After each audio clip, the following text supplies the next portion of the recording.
Hey guys, StarCraft here. No review today. It's just been a bit rough trying to get through over some things. I will be doing with a Sonic movie review tonight with Ingrid, so there's that.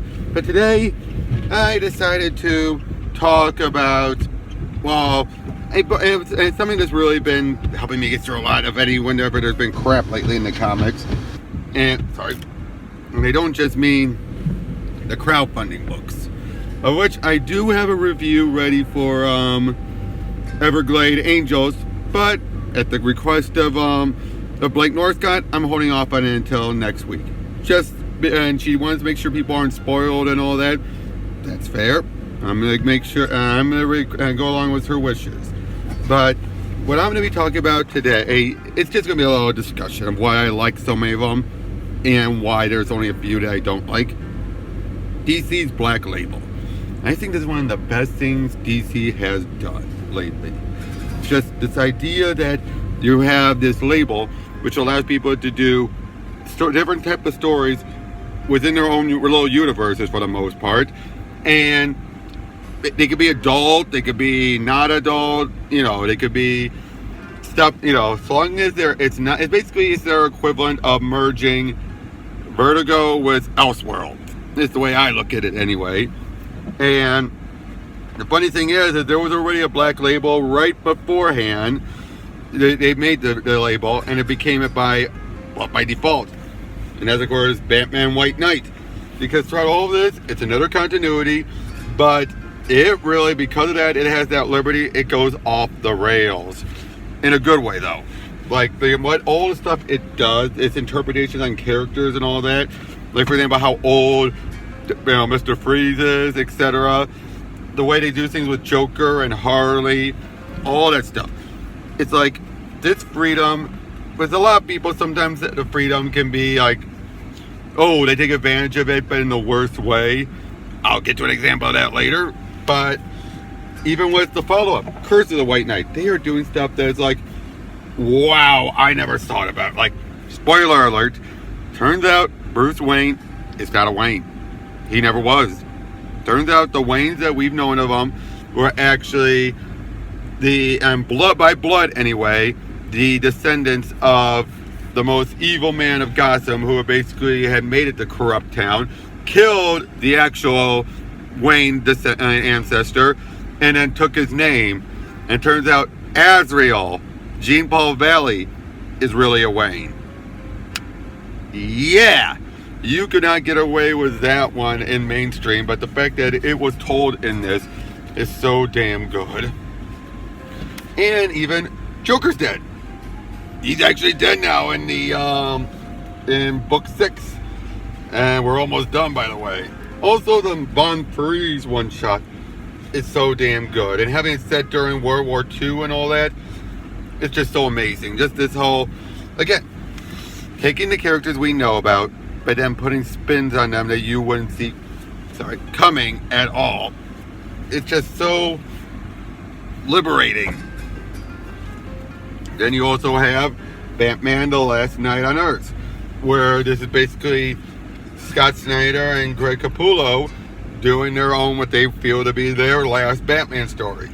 And it just, all the stuff it does here is so interesting. Now, this is more tame compared to some of the other ones, but it still goes off the rails.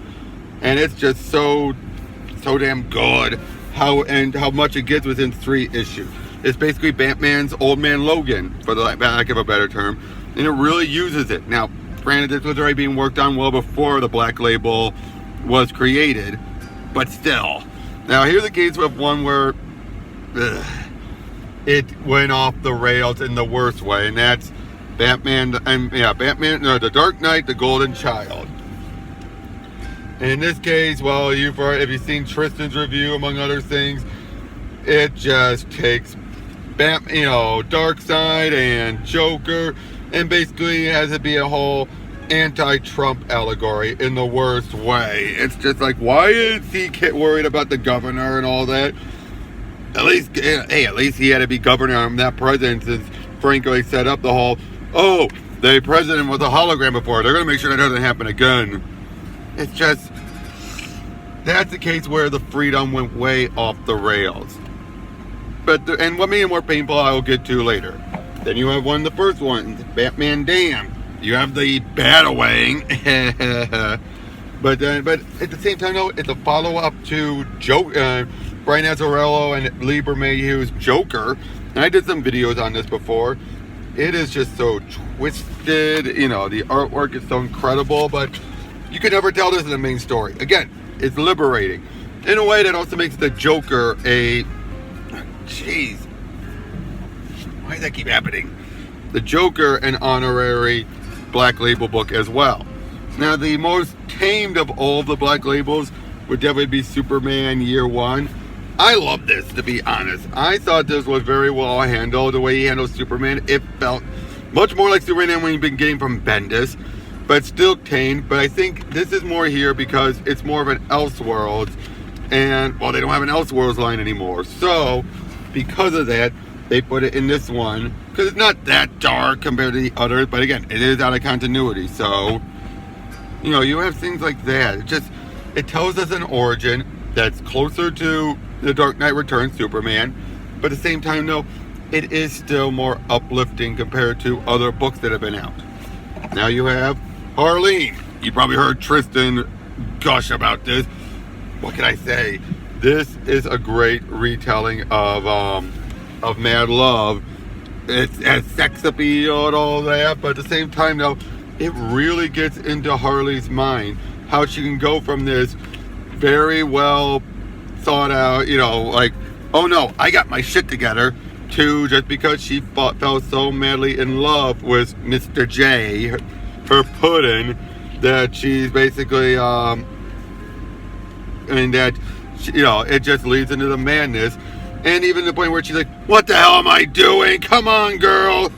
And yet, you know, like, she's like, one of the ones I will definitely say is it's like, I didn't just snap out of the dream feeling sweaty. I woke up wet.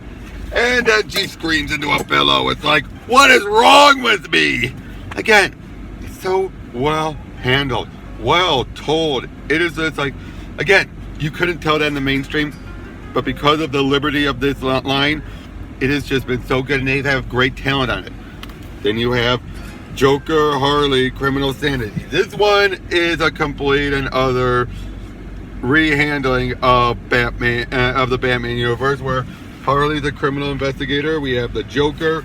So far, we're 3 out of the 9 issues in, and the two have not even met. It doesn't even imply if they're going to go the route of she's going to fall for him or not. So far, it looks more of a case where she's trying to hunt him down. And again, I'm still curious on where this is going to go.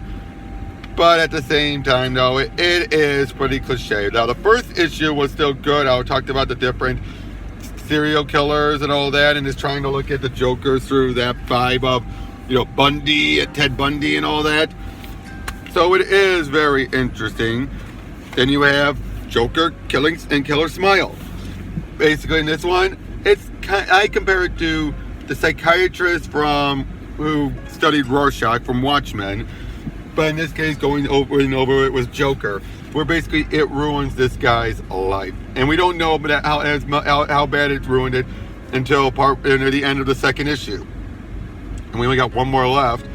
But yeah, it is just so, like, the artwork is still great. It's the reunion of Jeff Lemire and Andrea Sorrentino from their Green Arrow run.